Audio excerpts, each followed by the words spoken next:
Beleza, tá gravando, tá, pessoal?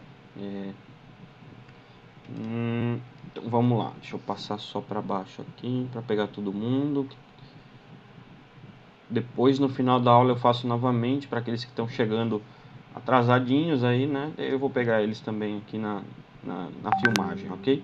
Mas lembrando que a frequência ela é validada com a entrega dos trabalhos. Então participem da aula, tem que estar no começo e no fim. Se sair antes, talvez não ganhe frequência, então tomem cuidado com isso. Se for sair antes, se tiver algum problema, me manda mensagem, pode ser até aqui no chat que eu vou filmar a mensagem depois.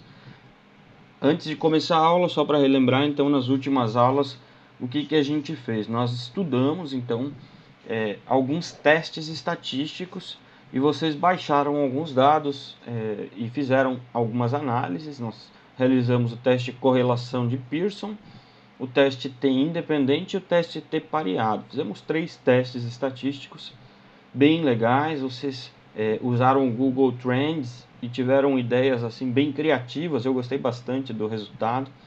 Acho que foi interessante para todo mundo, de maneira geral. Alguns aí se interessaram pelas coisas da área, então, por exemplo, comparar CrossFit com alguma outra informação de treinamento de musculação, ou, sei lá, emagrecimento versus alguma outra informação. E outras pessoas se dedicaram a informações criativas do dia a dia, né? Teve lá o Dragon Ball Z versus Naruto, que ao meu ver Dragon Ball é mais famoso, mas quem sou eu no mundo, né? Então tiveram algumas informações bem interessantes. Acho que depois eu vou tentar divulgar isso. A minha ideia era colar os cartazes, aqueles resultados, porque queria divulgar de alguma forma, mas acho que eu vou colocar no meu site com a permissão de vocês. Não coloquei ainda porque eu gostaria de informar vocês antes. Então vou colocar no meu site a princípio e deixar lá bem exposto que vocês realizaram esse trabalho, vocês fizeram aquelas informações. E em alguns casos aí eu vi que algumas pessoas tiveram uma dúvida ou outra em relação ao teste T pareado independente. Eles têm o mesmo nome, a origem é similar e às vezes confunde mesmo. Então, se alguém ficou com essa dúvida, se não lembra, nem lembra mais porque já faz algum tempo, conversa comigo hoje à tarde, tá? Me manda mensagem que daí eu respondo essas dúvidas. Mas de maneira geral a gente pode ver durante a semana também se a maioria tiver a dúvida.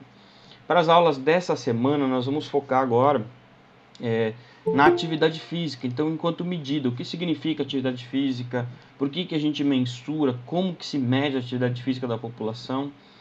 E então a gente não vai focar tanto na parte de estatística, tá? Eu vou fugir um pouco da análise no momento para a gente voltar aí a entender qual é a importância da epidemiologia da atividade física e como que a gente estima, como que a gente calcula algumas informações que são importantes antes, é um processo anterior à análise de dados, que são a coleta da informação.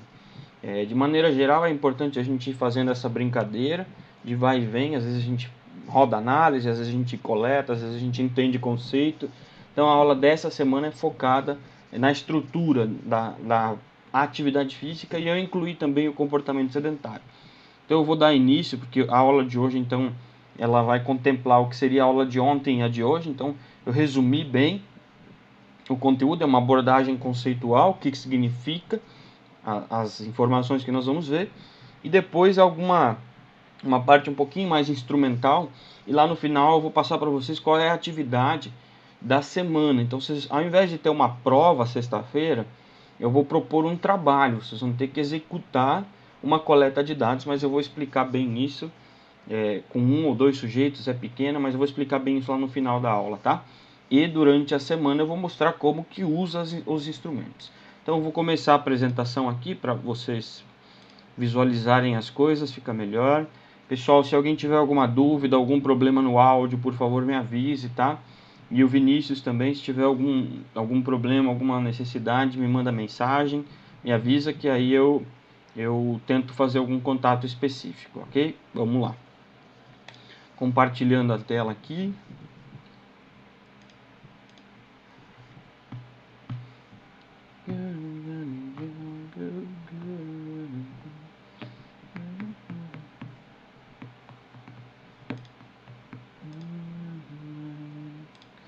Foi. Então essa semana, epidemiologia da atividade física, focado em atividade física. E logo para começar, a gente precisa conceituar o que é atividade física. E o conceito principal foi estabelecido em 1985. O significado de atividade física foi estabelecido em 1985 por esse grupo de pesquisadores. A gente acaba citando apenas o Kaspersen, porque ele foi o primeiro autor e provavelmente o idealizador da pesquisa. Mas lá em 1985, então, nessa publicação, ele conseguiu diferenciar o que é atividade física, exercício e aptidão física. Nós vamos focar em atividade física, tá? Então a gente não precisa entender os outros dois conceitos, mas nós precisamos entender por que ele teve que fazer isso. Então existe um processo histórico de dividir esses conceitos e diagnosticar o que de fato é uma coisa, o que de fato é outra e o que é a terceira informação, para que a gente consiga mensurar elas adequadamente. Então, na medida que a gente estabelece que essa informação significa isso, nós conseguimos construir ferramentas para estimar aquela informação na população. Então, a atividade física, para esse grupo de pesquisadores, que depois virou realmente o conceito da nossa área, é definida como qualquer movimento, está aqui em inglês, tá? Mas qualquer movimento corporal produzido pelos músculos esqueléticos que resultam em gasto energético. Essa frase é tradicional, vocês já devem ter escutado em algum momento nas aulas. E aí, o que a gente precisa entender? Então, de maneira geral, a atividade física é qualquer movimento corporal que gasta energia, desde que seja, claro, produzido pelos músculos esqueléticos. Então, se você ficar sentado e o músculo cardíaco estiver gastando energia, em tese não é atividade física, ok? É nesse sentido. Então, o que a gente precisa entender aqui é basicamente qualquer movimento do corpo que tenha contração muscular do grupo muscular esquelético e que gere, então, algum tipo de gasto energético. O gasto energético, como a gente sabe, em geral pode ser medido em quilocalorias. É talvez a medida mais comum de gasto energético, apesar de não ser a melhor, tá? E a atividade física, ela pode ser categorizada aqui para esses autores em algumas divisões. Então, ocupacional, esporte, condicionamento, domiciliar e outras atividades. Então o próprio autor, ou os autores aqui, já perceberam que quando a gente idealiza que a atividade física é qualquer movimento corporal, ela pode acontecer em vários aspectos do nosso dia. Então nós estamos sentados trabalhando, nós estamos praticando alguma atividade física?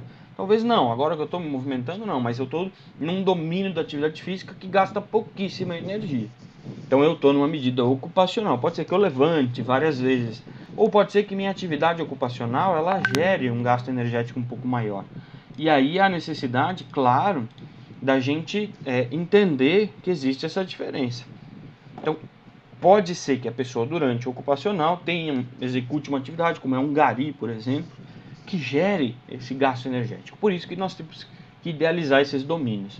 E mesma coisa no domiciliar e outras atividades. Essa divisão a gente chama de divisão por domínios. Eu vou mostrar como isso foi atualizado e como tem sido utilizado daqui para frente. Então a parte principal para nós é a primeira etapa, conceito. Atividade física é qualquer movimento corporal produzido pelos músculos esqueléticos que resulta em gasto energético e a gente pode medir isso em quilocaloria, ok?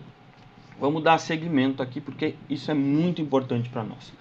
A medida de atividade física em quilocalorias, a gente pode remeter e voltar lá atrás na ideia de que uma parte do nosso dia é atividade física e que no total do nosso dia nós temos um gasto energético diário. O gasto energético diário ele é composto por uma infinidade de coisas que a gente faz. E aí a gente tem que incluir o tempo que a gente está dormindo, que a gente gasta energia, e o tempo que a gente está em vigília. É a principal divisão do gasto energético diário. Nesse gasto energético diário da vigília, em parte a gente tem aí o consumo de alimentos, que a gente precisa metabolizar os alimentos, aí eles chamam de TEF, tá? O TEF é a parte que a gente, em tese, está gastando energia para metabolizar aquele alimento, tá? E aí tem a parte da atividade física ou do exercício, que em geral é uma etapa do nosso dia que depende do nosso comportamento. Então, quanto a gente se dedica a aumentar esse gasto energético. Aqui o que eu quero mostrar para vocês é o seguinte: como que se estima o gasto energético de uma atividade. Então, uma atividade específica. Então, por exemplo, a pessoa ficar sentada. A gente aplica essa técnica para fazer o gasto energético, para estimar o gasto energético, que chama-se calorimetria indireta. A calorimetria indireta, ela é uma medida que analisa o quanto de CO2 e O2 está sendo trocado durante uma atividade. E aí, aplicando essa equação aqui embaixo, quilocalorias, 3,9 versus O2 consumido em litros, mais 1,11 vezes o CO2 produzido em litros. Então, a troca entre CO2 e O2, ela é utilizada para estimar o quanto a gente gasta de quilocaloria em uma determinada atividade. Aí eu pergunto, por que a gente usa a calorimetria indireta ou a troca de O2 e CO2? Nós temos que lembrar lá da parte de bioquímica, lembrem lá dos metabolismos. Então, durante uma atividade, quando a gente metaboliza o alimento, metaboliza o nutriente, a gente precisa de O2 para quebrar as moléculas ou para associar aí o O2 às moléculas, produzir o CO2, que nós vamos extrair o carbono desses nutrientes, juntar com o O2 que a gente está consumindo. E esse metabolismo, independente de qual fonte energética a gente está utilizando, esse metabolismo em geral gasta algum tipo de energia, produz algum tipo de energia, que geralmente a gente converte em ATPs. E aí essa produção energética, essa total de produção energética, a gente tem que utilizar de alguma forma. Ou a gente faz atividade física, ou manda lá caloria, manda energia para os órgãos funcionarem, para o cérebro funcionar e assim por diante. A ideia é basicamente essa. Então, quanto de caloria, quanto de energia eu gasto durante um dia inteiro em algumas atividades específicas, por exemplo, correr, sentar, levantar e assim por diante. Claro que a gente não precisa ficar fazendo mais essa calorimetria indireta. Por que isso? Porque já em 2000, na verdade em 90, nos anos 90 já, esses mesmos autores, o Ainsworth aqui, ele publicou um compêndium dessas atividades específicas e o quanto que cada atividade gasta de energia em quilocalorias. Só que ao invés de colocar em quilocalorias, ele usou um termo, uma outra definição importante para nós, que é MET, o equivalente metabólico. E o equivalente metabólico é legal porque aí não depende mais do indivíduo. Então é como se fosse generalizar o gasto calórico de uma determinada pessoa para uma medida que seja possível comparar vários sujeitos. Essa lista, esse compêndio de atividade física, então o que ele contém? Ele vai ter lá cada atividade e o quanto de MET que gasta para aquela atividade. O MET, para a gente entender bem, é definido como 1 quilocaloria por quilo, cada quilo da pessoa, por hora. Então é quanto em quilocalorias a pessoa precisa gastar ou gasta naquela atividade para cada quilo daquela pessoa, para cada hora de atividade. Então é uma medida que está padronizada para tempo e peso, ou relativizada para tempo e peso, e a hora que a gente quiser calcular é bem simples. A gente pega essa informação do MET e multiplica pelo peso da pessoa e pelo tempo que ela estava fazendo atividade física. Então vamos supor que o MET seja 3, então deu 3 METs aquela atividade. Você pega o 3, multiplica pelo peso da pessoa e depois multiplica pelo tempo que ela fez a atividade, você vai ter o gasto calórico daquela atividade para aquela pessoa em específico. Então essa informação foi muito importante. A construção do MET foi talvez uma construção muito importante na nossa área, porque possibilitou a relativização da atividade para vários sujeitos. E aí fica interessante o trabalho. Então o que a gente precisa conhecer dessa informação por enquanto é que ela existe. Eu vou ensinar vocês como trabalhar com ela ao longo dessa semana. Hoje é conceitual, tá? Não se assustem aí. Hoje é conceitual, ok? Então o MET é uma informação de gasto energético relativizado, então relativizado para a pessoa, pelo peso e pelo tempo. Por que pelo peso? Porque uma pessoa, durante uma atividade, quando ela é mais pesada, ela provavelmente consome um pouco mais de caloria para movimentar o corpo. Então, a mesma atividade uma pessoa mais pesada, ela vai ter um gasto energético maior. Tá? Então, é basicamente nesse sentido. Existem aí algumas reformulações dos cálculos, mas isso tudo eu mostro durante a semana, tá? E aí a gente precisa então estabelecer que a atividade física, que a gente pode então mensurar por quilocalorias ou por METs. METs é uma unidade que a gente tem utilizado bastante para definir a atividade física ou para estimar o valor, mas quilocalorias é bem tradicional, talvez o mais utilizado. Mas como que a gente conceitua a atividade física em fragmentos, em frações? Então existem pelo menos aqui duas grandes divisões. A atividade física pode ser dimensionada ou pode ser dividida em domínios específicos. Eu vou começar com os domínios, tá? Então, os domínios, apesar de estar à nossa direita aqui, os domínios são bem simples de entender. A pessoa pode fazer atividade física no seu tempo livre, essa é a atualização, lembrem lá atrás na definição? Essa é a atualização, o que é mais moderno hoje. Tempo livre, então não é mais lazer. Antigamente era lazer, agora é tempo livre de fato, porque tempo livre, independente daquela pessoa fazer atividade física por prazer, porque o lazer envolve um aspecto de prazer, né, de motivação envolvida. Então, tempo livre domiciliar, quando ela faz limpeza da casa, quando ela faz alguma atividade que tem a ver com o domicílio, não é fazer atividade física em casa, tá? Então não é simplesmente vou fazer exercício em casa. Então, não é atividade domiciliar. Domiciliar é limpar a casa. É fazer atividades que têm a ver com a casa, tá? Jardinagem, por exemplo, limpeza e assim por diante. Atividade física ocupacional, então aqueles sujeitos que têm um trabalho mais ativo, eles em tese gastam mais energia durante o dia, porque eles fazem mais atividade física durante o dia, comparado com uma pessoa que tem uma atividade ocupacional sedentária como é a minha, como os professores, que a gente acaba muito tempo sentado, né? E atividade física de transporte. Quem opta então aí por ir de bicicleta e a pé para o trabalho, às vezes mora perto ou tem a condição de fazer isso, né? Então a pessoa também provavelmente pratica mais atividade física nesse domínio do que uma pessoa que vai de carro ou que vai de ônibus para o trabalho. Então o transporte envolve aí o deslocamento do sujeito para uma determinada condição, então para o trabalho, para o estudo e assim por diante. Quando a pessoa não tem emprego ocupacional, pode ser, por exemplo, a faculdade, a escola. Então, isso aqui é um contexto geral, tá? Para criança, para adolescente, para idosos, esses domínios podem mudar um pouquinho o nome, mas em geral eles permanecem o mesmo, tá? Então, ocupacional pode se tornar ambiente escolar, e no idoso, por exemplo, que não tem ocupação mais, ele vai acabar sendo zero. Mas a gente também pode dividir a atividade física em dimensões. Isso aqui é bem importante porque isso aqui a gente utiliza inclusive nas aulas de prescrição. Isso aqui é muito utilizado em prescrição. E são as seguintes dimensões: tipo, frequência, intensidade e duração. Vamos ver cada uma delas. Então, tipo significa que atividade de fato ele está fazendo. Vejam que pode ser uma infinidade de coisas. Ele pode fazer lá musculação, pode fazer exercício aeróbico, pode estar varrendo. Qualquer uma das tarefas que ele está executando, qualquer uma das atividades, os tipos de atividade que ele está executando, se encaixa nos tipos aqui, que é uma das dimensões.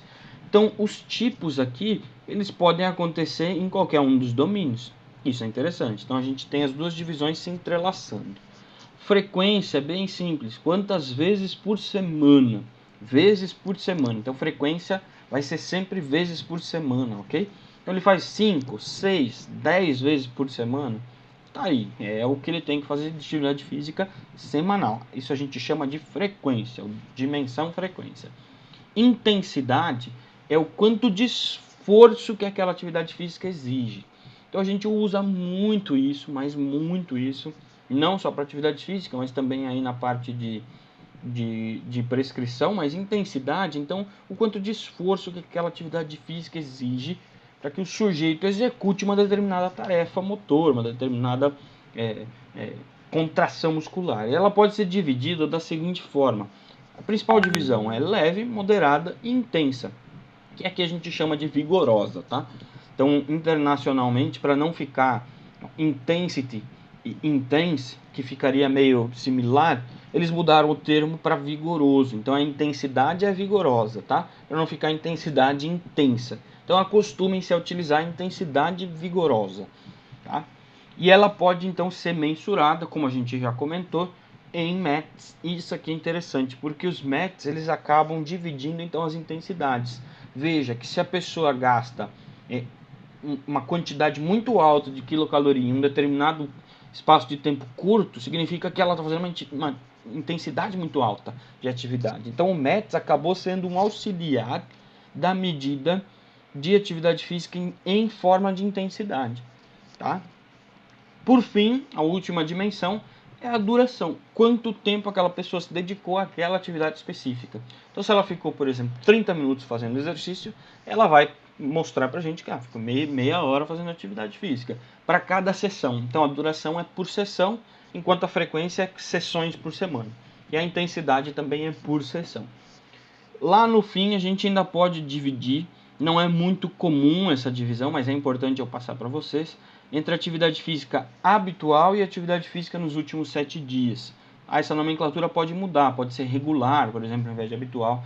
O que significa isso, professor? Isso significa assim, que na hora que você vai coletar essa informação, você vai dar um jeito de perguntar para a pessoa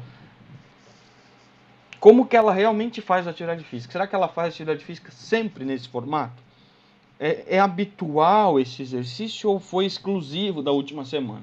Então você pode perguntar para a pessoa sobre a sua última semana. Então você vai lá no questionário e fala assim: na sua última semana, quanto de atividade física você fez?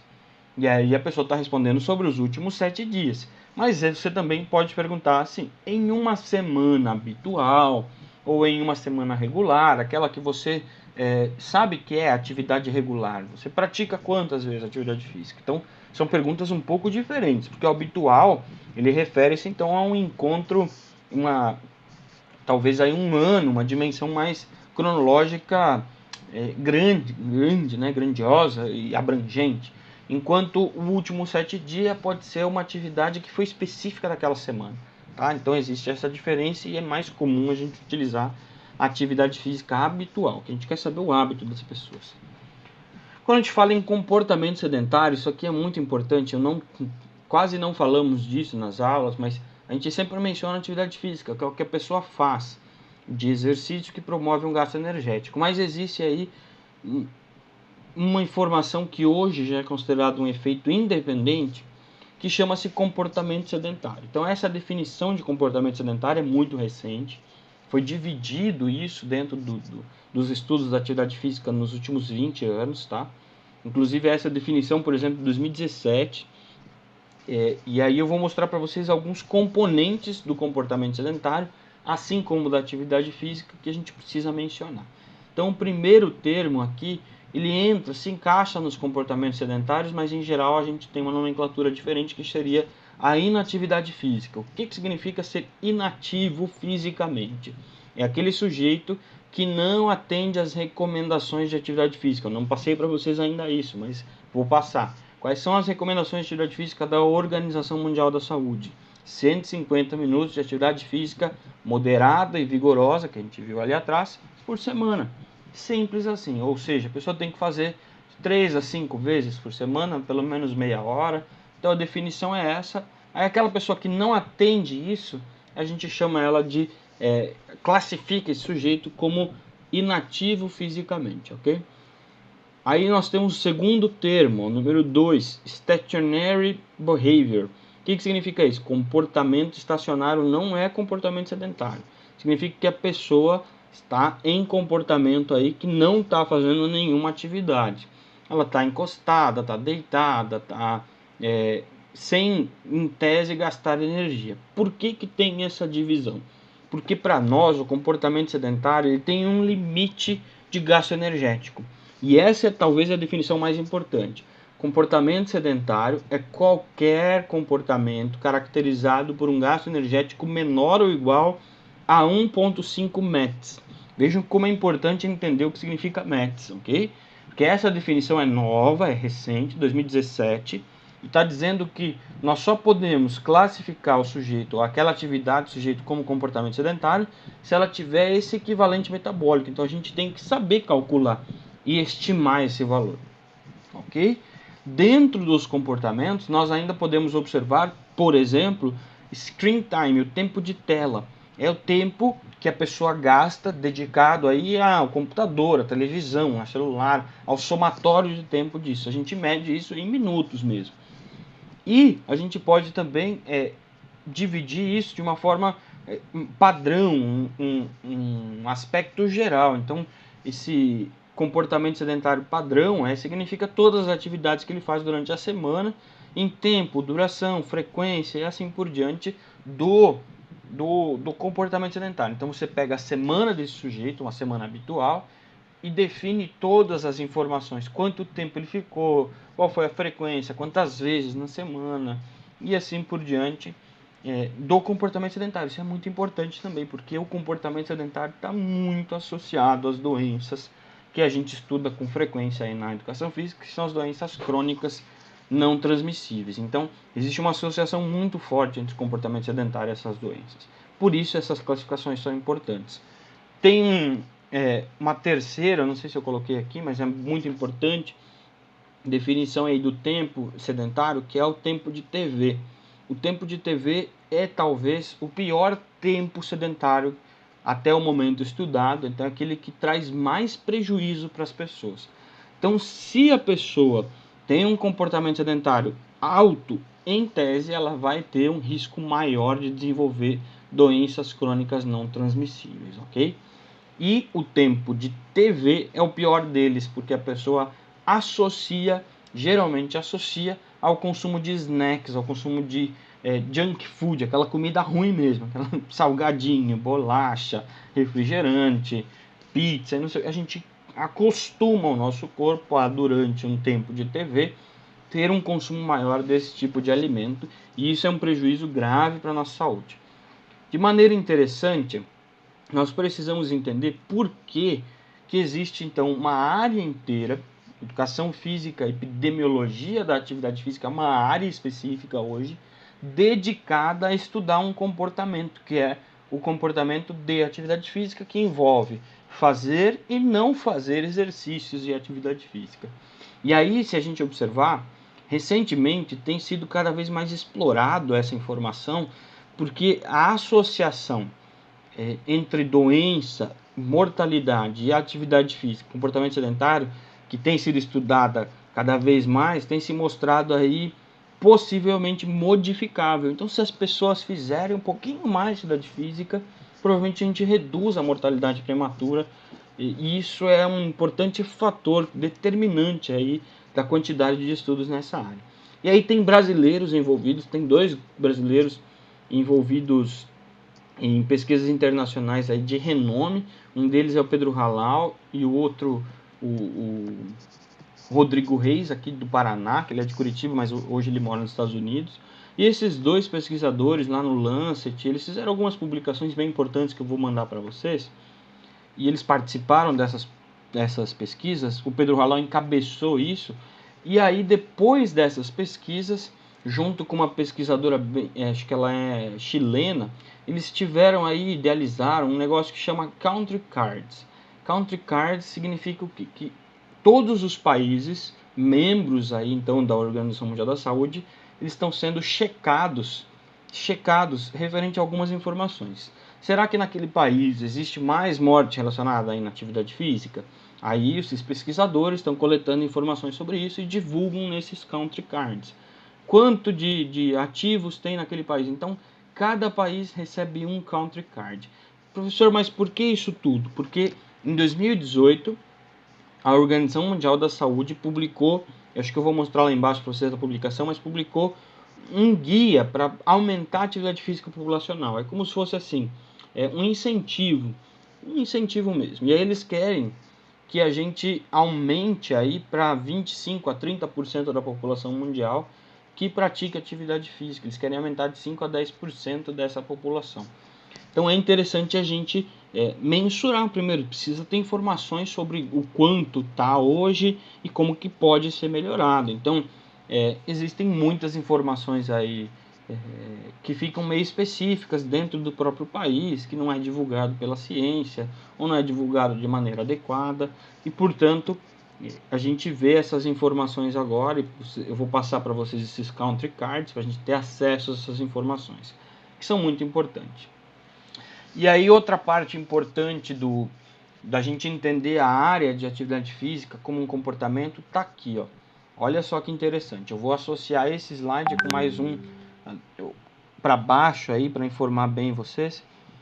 que é a seguinte informação que é importante. Acho que a internet de alguém caiu. Depois eu divulgo qualquer coisa as informações. Então, olha só. A atividade física é um comportamento. Então, se ela é um comportamento, a gente precisa entender que existem fatores que estimulam a pessoa a executar aquele comportamento. Tem fatores que estão associados ao processo talvez de resposta durante aquele comportamento, então enquanto ela está fazendo aquele comportamento, e benefícios associados ao pós-comportamento. E aí eu dividi então a atividade física em antes, durante e depois. O antes a gente chama de aspectos e características que estimulam a atividade física, que são variadas, por exemplo, características morfológicas, genéticas, comportamentais, cognitivas. Existem uma infinidade de informações que te estimulam a fazer atividade física, ou te encorajam a fazer atividade física. Se você mora perto de uma praça, se você gosta, se não gosta, afetividade, se tem amigos para fazer com você, então características sociais, tem um monte de coisa que influencia. O durante é assim, eu gosto, vamos supor, eu gosto, tenho um amigo, tenho tudo, mas eu não consigo fazer. O durante são as adaptações relacionadas ao corpo ter capacidade de fazer atividade física, ele conseguir executar aquela tarefa. Então, são adaptações biológicas, psicológicas, morfológicas, mesmo comportamentais, da pessoa se adaptar a um hábito novo. E às vezes sociais no sentido de a sociedade estimular isso, né? Por exemplo, ter leis específicas que favoreçam a pessoa a fazer atividade física. Isso existe em alguns países. No Brasil é muito fraco ainda, mas, por exemplo, já vi em alguns países aí ter leis específicas de ciclismo. Então, a pessoa que vai para o trabalho com uma bike, ela recebe algum bônus. Tem algumas informações bem legais em alguns países, tá? Benefícios e características no depois, que seria relacionado então a ele repetir aquele comportamento. Repetir aquele comportamento ou ter regularidade vai depender de algumas informações, e aí nesse caso são em geral, vai ter aí associação com conhecimento específico sobre o impacto daquela atividade, então na longevidade, por exemplo, a capacidade da atividade física ser preventiva para a saúde, aspectos clínicos de tratamento. Então, se a pessoa fez atividade física, ela tem uma chance maior de não desenvolver algumas doenças, mas também de tratar algumas. E, novamente, características sociais comportamentais. Isso tudo ocorre em todos os indivíduos. Todos os indivíduos vão ser submetidos, às vezes, a esse conjunto de informações que atuam antes, durante e depois do comportamento. Mas a gente consegue visualizar que tem alguns agrupamentos de pessoas com características similares. Então, é possível estudar isso e saber predizer, por exemplo, o que influencia mais ou menos. Isso eu não vou mostrar de maneira geral, mas tem informações bem legais na literatura. E a gente pode resumir a essa imagem. A gente chama, então, essa imagem de fatores associados ao comportamento de um único sujeito. Então, aquilo que estimula o sujeito a fazer e a resposta que ele vai obter fazendo está aqui. E existe muita coisa que está associada a esse comportamento. Então, por isso que precisa de uma área gigantesca para estudar um único comportamento. Agora, imagine estudar vários comportamentos, né? Mas por que isso é importante? Porque o sujeito, então a gente consegue entender que o sujeito não é uma única coisa por vez. As coisas se associam, as coisas se interrelacionam, tá? Então a pessoa mora em um determinado lugar, ela tem uma família X, Y, Z, tem um monte de informação que junta consegue explicar por que a pessoa faz ou não faz atividade física, qual a resposta dela para a atividade e assim por diante. E aí, de maneira geral, a gente pode visualizar isso ao longo. Imagine, a gente estava olhando para uma pessoa, mas imagine se a gente encontrar essa mesma pessoa, o perfil daquela pessoa, no país. A gente consegue distribuir essa informação e calcular quantas pessoas têm aquele mesmo perfil, onde que atua mais, atua menos. Então, isso é o tipo de ciência que tem sido feito, tem sido produzido associado a essas informações de atividade física e comportamento sedentário. Lá no final, a missão da ciência e a nossa missão enquanto área é fazer o seguinte, ó. O principal fator de missão nossa como talvez estudiosos da área de atividade física é estimular as pessoas a adotar um estilo de vida mais saudável ou incluir a atividade física no seu dia a dia, no seu hábito. E aí, como que a gente faz isso? Usando as 3 estratégias, antes, durante e depois. A gente precisa capacitar as pessoas para se motivar a fazer atividade física. Então existe uma área muito específica aí, que é a área da psicologia, que estuda o porquê que as pessoas fazem e não fazem. Existem pesquisas interessantíssimas nessa área, uma das áreas que eu mais gosto de ler. E aí tem a parte do durante, que é capacitar, é o biológico mesmo. Então, dar ferramenta para as pessoas conseguirem fazer atividade física, oferecer para ela uma atividade que seja prazerosa, que tenha benefício. Então, eu vou instrumentalizar essa pessoa, vou passar um HIIT para ela não consegue fazer, tem que passar um treinamento que ela consegue fazer. Então, é aquele preparo todo de fazer uma boa periodização de uma atividade que ela consiga executar e que tenha benefícios. Então, imaginem aí uma balança, um equilíbrio interessante que nós, educadores físicos, temos que promover. E depois, a parte de oportunidade, fazer com que a pessoa realmente tenha oportunidade no futuro de fazer por si só, de escolher fazer atividade física. Essa é a missão da nossa área de epidemiologia da atividade física, tá? E para isso, o que precisa fazer, gente? Precisa, em primeiro lugar, tem que instrumentalizar vocês, futuros educadores físicos. Vocês precisam ter instrumento e saber usar o instrumento que vocês têm em mãos, que é a área, a ciência da atividade física, a ciência do exercício. Vocês precisam estar instrumentalizados, planejar e ter ação. Isso tudo é muito simples, mas o que eu preciso para instrumentalização? Ser capaz de fazer usando os melhores recursos, é o significado de instrumentalização. E aí eu dividi aqui na atividade física pelo menos 4 fatores importantes que vão tornar vocês capazes aí, né, de fazer, de executar essa proposta, que é a nossa missão. Então o primeiro passo é conhecer muito bem a ciência da área. Por que isso? Porque a ciência ela é dinâmica, ela se renova, a gente precisa compreender o que tem que ser feito, o que já foi feito, quais são os melhores recursos, quais são os piores. Está onde essas informações para a gente tomar decisão? Está na ciência. E aí o segundo instrumento, a segunda parte instrumental é como estimar, como avaliar os sujeitos. Então são instrumentos de medida. E a aula dessa semana vai ser essa informação. Instrumentos de medida associados à ciência. Então nós vamos associar as duas informações ao longo dessa semana, e a minha ideia é que vocês saiam daqui com pelo menos um conhecimento básico de 2 instrumentos de medida, ou pelo menos um, tá? Pelo menos um que vocês saibam executar, como coletar a informação de atividade física de maneira adequada, certa, e como ler um trabalho que avaliou essa informação. Lá no final da semana, vocês vão ter que fazer um trabalho, tá? Eu vou passar isso no Moodle, claro, para vocês, mas só para vocês já ficarem cientes, porque vai ser um trabalho e não uma prova essa semana. Então, vocês vão ter que coletar dados usando um questionário que chama IPAC, analisar as informações de quantificar a atividade física e comportamento sedentário, classificar a atividade física e, dependendo do questionário aí, se vocês conseguirem, talvez o comportamento sedentário, e estimar a atividade física em METs. Tudo isso, vocês não tem que fazer agora, vai ter que ser entregue para mim na semana que vem. Não vai nem precisar ser essa semana, vocês vão ter uma semana a mais para fazer. E aí eu vou ensinar vocês a fazer em primeiro lugar. Então eu vou ensinar vocês como faz, como usa o questionário, como analisa os dados do questionário, como classifica e como estima o METs, o coeficiente metabólico aí. E aí a gente vai executar isso por algum conhecido, então pai, mãe, tio, irmão, primo, eu mesmo. Então você pode fazer 2 sujeitos, tá? E aí vocês vão me entregar esse relatório com uma avaliação de um sujeito. É bem simples, bem tranquilo, e só que a gente precisa, em primeiro lugar, aprender sobre ele. É o que a gente vai ver essa semana, tá? Eu vou passar aqui mais algumas informações, porque agora a gente vai falar sobre ciência. Então, na área científica, lembra que é o primeiro tópico? Na área científica, então nós temos uma divisão das áreas. Eu coloquei 10 grandes áreas da ciência que estudam atividade física. Vou ler elas aqui para ficar mais prático para vocês. A1, mensuração da atividade física. Então, como que se mede a atividade física na população, e assim, é uma área bem simples de entender. Recomendações, quanto de atividade física é necessário, como que se chegou nesse valor. Então isso tudo faz parte de uma grande área científica. Descrevendo a atividade física populacional significa o somatório das duas anteriores. Quanto de atividade física as pessoas fazem e se aquilo atende à recomendação. Então a gente descreve a população com base nisso.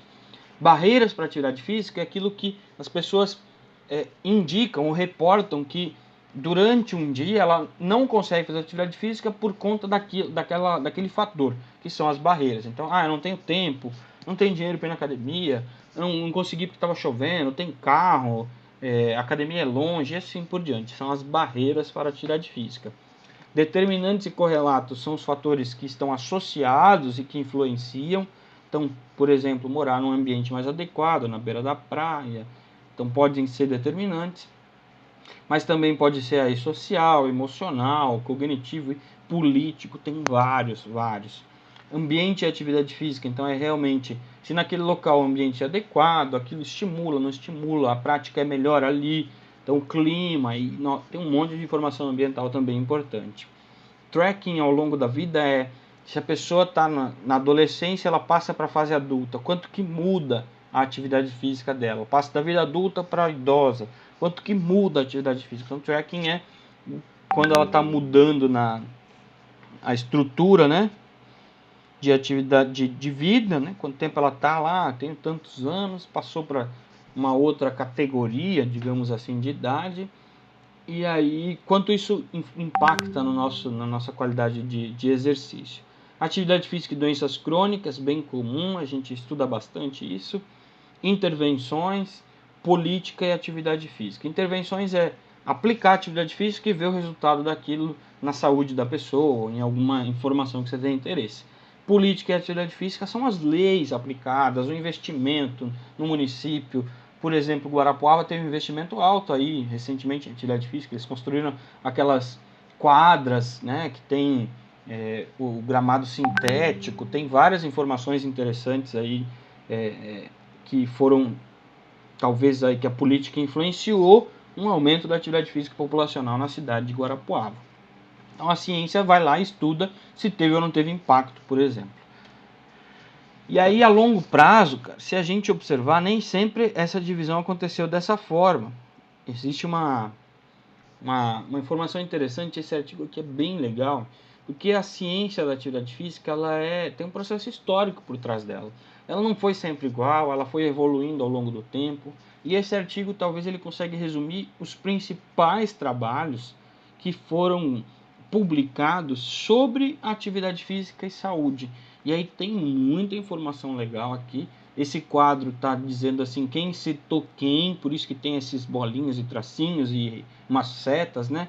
Quem citou quem, então para definir quais são os principais estudos, eles chegaram nessa conclusão a partir das citações. Então, em alguns casos, eu vou até recomendar que vocês leiam 1 ou 2 artigos destes que estão aqui citados, que estão demonstrados aqui, e só para vocês verem como existe a divisão que a gente está vendo até agora.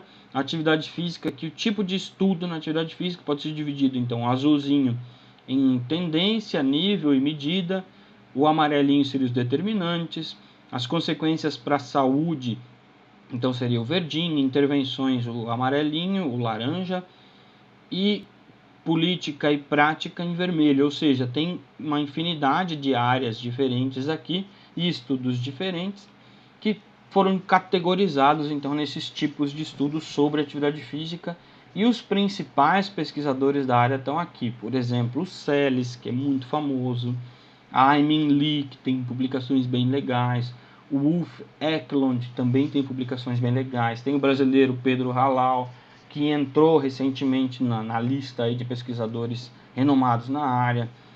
Tem o Troiano, que a gente vai ver, Foster, tem vários pesquisadores muito importantes. Alguns já morreram, por exemplo, outros já se aposentaram, não pesquisam mais, mas que lá atrás eles construíram o que a gente entende hoje como ciência da atividade física e saúde, ok? Então a gente precisa entender esse processo histórico de maneira mais global. E aí eu trouxe aqui, eu acho que eu já até passei esse quadro para vocês, mas não expliquei.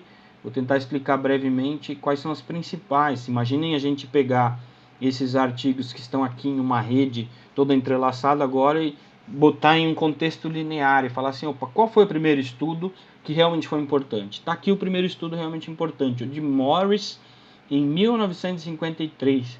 Então lá atrás, em 1953, talvez o primeiro estudo realmente muito importante nessa área, mostrou o quê? Que pessoas que faziam um pouquinho mais de atividade física tinham a chance de ter doença coronariana e mortalidade, né, por doença coronariana, menor do que as pessoas que ficavam sentadas o dia inteiro. Como que o Morris chegou nessa conclusão? Ele comparou o cobrador, que naquela época era uma pessoa que ficava andando no ônibus o dia inteiro, versus o motorista, que ficava sentado o dia inteiro. Isso para ônibus lá em Londres, que é esses bonitinhos, que tem 2 andares, né? Então o cobrador ainda tinha que subir escada, descer. Ele fazia bastante atividade física. Então ele comparou isso em 1953, não tinha nem computador, hein, gente? Ele fez um artigo bem legal. Então foram informações interessantes. E aí, a longo prazo, até os anos 80 e 90, se estudou muito isso. A ideia foi saber assim, será que a atividade física promove uma chance menor dos sujeitos terem doença? Ou, em tese, será que a atividade física ela promove uma chance menor das pessoas terem mortalidade prematura por alguma doença? Então foram os principais estudos aí até a década de 90. E o Pfaffenberger, que teve vários estudos, ele é da Harvard, teve vários estudos nessa linha. Então, o quanto as pessoas tinham uma mortalidade menor caso se elas fizessem atividade física. Então, nesse sentido, um processo histórico foi associando a atividade física à mortalidade prematura, ou a falta de atividade física à mortalidade prematura. E aí, a longo prazo, eles perceberam que existia necessidade de melhorar a classificação da atividade física. Está aqui o Kaspersky, que eu mostrei para vocês. Em 85, ele classificou a atividade física para dividir, então, categorizar o que a gente viu agora. Depois, mais lá na frente, que eu já mostrei também para vocês, ó, o Ainsworth em 2000, que lá nos anos 90 ele fez o compêndio de atividade física, então quanto que se gasta de energia em cada uma das atividades. E aí teve a associação de atividade com ambiente, que a gente está falando. Teve um estudo do Ken aqui bem interessante, em 2002, que mostra talvez a primeira efetividade das intervenções em atividade física. Então, se lá atrás foi observado que a atividade física promovia benefícios para a saúde, quanto de atividade física as pessoas têm que fazer para que ela tenha realmente um benefício? Até então não tinha muito bem definido essa informação, melhorou nesses anos aí. A longo prazo ainda chegaram à conclusão ali, num processo histórico, que o que a gente usava de medidas de atividade física talvez não fosse a melhor informação. E aí, em 2007, teve a primeira publicação importante com o uso de acelerômetro, que é uma das medidas de atividade física que, ao invés de você perguntar para a pessoa, você coleta da pessoa de maneira direta. Então a pessoa faz atividade física e ela passa a informação para um instrumento que mede o quanto ela fez. Eu vou mostrar para vocês como funciona isso durante essa semana. E aí teve muita coisa nesse começo de século, né, 2000 até 2010, teve criação aí de sociedade internacional, teve pesquisa associando o ambiente, teve a primeira pesquisa global aí interessante, talvez aí fundamentada ou organizada pela Organização Mundial da Saúde. E aí foi muito interessante porque em 2012 teve uma publicação no Lancet que falou assim, opa, nós precisamos nos preocupar. Ligou uma lanterninha para a área e falou, a atividade física é muito importante para a saúde, nós precisamos de uma preocupação maior, promover mais a atividade física, que vai ter um resultado bem legal na saúde da população. E aí esse quadro aqui promoveu outras informações importantes que eu já comentei com vocês, e entre elas a criação então do GOPA, que é o Observatório de Atividade Física, que faz aqueles country cards que eu já mostrei também, e essa recomendação mais recente, 2018, da Organização Mundial da Saúde, de reduzir o nível de inatividade física na população. Pois bem, pessoal, vou pular aqui algumas informações. Amanhã eu vou mostrar mais alguns dados para vocês, já estamos no limite da aula hoje. Vou pular. Recomendações, então, antes de fechar. Pessoal, eu vou passar uns textos para vocês fazerem a leitura no Moodle e vocês vão ter que responder alguns questionários sobre esses textos até sexta-feira. Então, hoje eu vou passar um textinho, uma informação, vocês vão lá, vão ler, curtinho, tá, gente? E vão responder um questionário. Depois, amanhã eu vou passar um outro, e quinta eu passo mais um, e sexta-feira vocês têm que... E aí também eu vou fazer aquela explicação do trabalho na sexta. Na sexta-feira, então, nós temos uma aula para explicar o trabalho para vocês, e aí vocês vão executar o trabalho. Pode usar o período da aula ou pode usar um período posterior. Cada um vai ter que fazer a coleta, mas eu explico bem certinho na sexta-feira. Então, para a aula de hoje, A gente ficou mais num aspecto conceitual, não deu tempo de passar todo o conteúdo porque era o somatório, então, de 2 conteúdos, de ontem e hoje. E aí, se alguém teve, eu vi algumas mensagens, se alguém teve algum problema, depois eu respondo no particular, tá, gente? Então eu respondo, mando para vocês os vídeos. Hoje é um aspecto mais conceitual. A aula então ficou baseada no que significa atividade física, no processo histórico, para que ela serve, como foi estudá-la a longo prazo. E aí durante a semana nós vamos ver então amanhã como se faz coleta usando os questionários, na quinta-feira como que funciona o acelerômetro, pedômetro e uma outra forma de avaliação do comportamento sedentário, tá? Na sexta-feira o trabalho de vocês. Então essa aula são basicamente 3 dias de aula e 1 de atividade. E espero que vocês tenham compreendido mais ou menos aqui. Eu vou postar hoje à tarde essas informações para vocês revisarem, ok? Não vou postar o vídeo, mas vou postar essas informações para vocês revisarem. E fiquem bem, nos vemos amanhã. Se alguém tiver alguma pergunta, alguma dúvida, tem uns minutinhos aí, pode fazer agora, tá?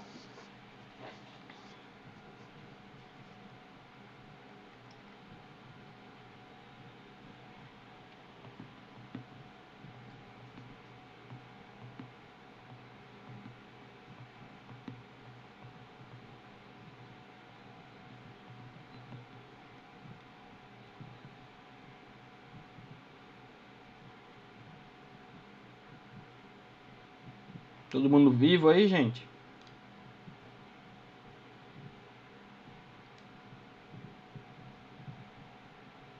Tudo bem, professor?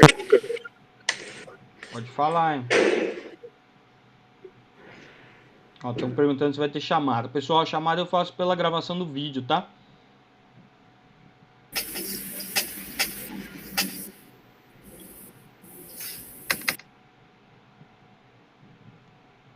Ó, tô até passando aqui novamente a chamada. Então, pessoal, chamada pela gravação do vídeo. Desculpa se eu falei muito, aí falei bastante realmente. Então, pode ser que tenha assustado vocês, mas hoje era realmente mais conceitual. Vocês vão ter que ler o conteúdo para pegar melhor. Foi uma aula inaugural, né, digamos assim, do tema. E aí vocês têm agora a responsabilidade de ler o conteúdo para entender melhor isso. Eu vou passar algumas informações hoje. Então vocês têm a responsabilidade de fazer isso, até porque a aula ela é de 20 horas essa semana. A gente faz uma hora de aula e o restante tem a ver com a atividade, leitura, entrega de trabalhos. Então vocês precisam compreender isso. Isso é necessário um tempo dedicado à leitura. E amanhã a gente vai revisar. Se for necessário, eu termino o que a gente viu hoje e entro no conteúdo novo que é a avaliação. Como que se avalia a atividade, ok? Pessoal, já deu meio-dia. Opa, professor, o texto estará no Moodle agora após a aula? Bruna, sim, o texto vai estar no Moodle. Quer dizer, eu vou almoçar primeiro, tá? Eu vou almoçar agora, vou preparar meu almoço. Porque à tarde eu tenho compromisso, também tenho uma reunião 2 horas, então eu tenho que chegar mais cedo na reunião. Mas aí depois da reunião, provavelmente eu já coloco no Moodle. Beleza, gente? Fiquem à vontade aí, podem fazer suas atividades, fiquem tranquilos. Eu aviso lá no grupo, quando que eu postar, eu já aviso no grupo. Pessoal, já está no Moodle o texto para leitura, e aí fica mais fácil, beleza? Um abraço para vocês, até mais. Vou interromper aqui a gravação do vídeo para salvar ele.